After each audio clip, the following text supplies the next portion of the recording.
mean, hate to call them out specifically, but we've seen it clinically. The vegetarian, vegan people, they have a harder time with brain function, not only brain Yep. function, but mood issues. You and I have done podcasts on depression. We've done podcasts on anxiety due to the lack of the good fats in general. Unless they're trying really hard, we're going to see this issue with poor cognitive function much, much worse in vegetarian, vegan clients. And we've actually had some clients that have went back on meats and good quality fish and eggs because their brain function was so poor.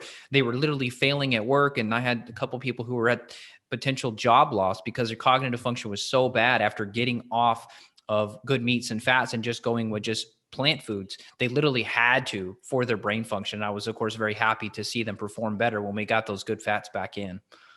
100%. And of course, like just kind of a little crash course in organic chemistry, saturated fats, there's the bond in between the carbons. So you have a carbon and then the other carbon that's connected to, it's a single bond, right? So it goes carbon, carbon, carbon, carbon.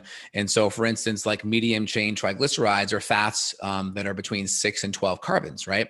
And like butyric acid, butter, I think is around 4 carbons. So imagine, 6 or 12 carbons, they're all going to be connected with single bonds in between, which mean the outer edges are going to have 3 hydrogens, or the inner part of the bonds are going to have 2 hydrogens attached to it. Again, all you have to know is the difference in the bonds. So saturated fats have single bonds, which make it more flexible and ability to withstand higher heats. Polyunsaturated fats, right? Omega-3s or omega-6s, right?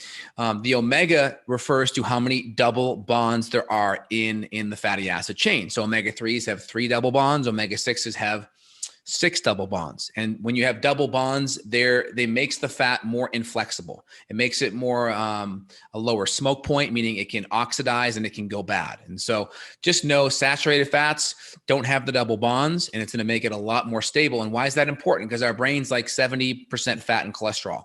So if you're not eating the right ratio and the good raw material building blocks for your brain, you're gonna have a problem. And every cell in our body has what's called a lipid bilayer. So you have this little fatty lipid layer on the outer part of the cell. And if you start making or start using junky fats to build that layer back up, it's going to stress out your antioxidant reserves, and you're going to build really inflexible, non-healthy, non-communicative cells with very inflexible cell membranes.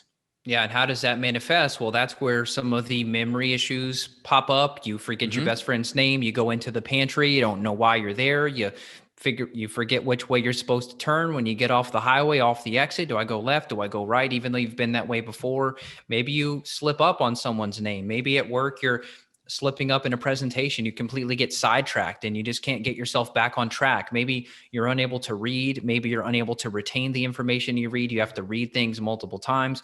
Maybe you hear someone like, "Hi, nice to meet you, John," and you immediately forget his name, that kind of stuff. Those are things that we see.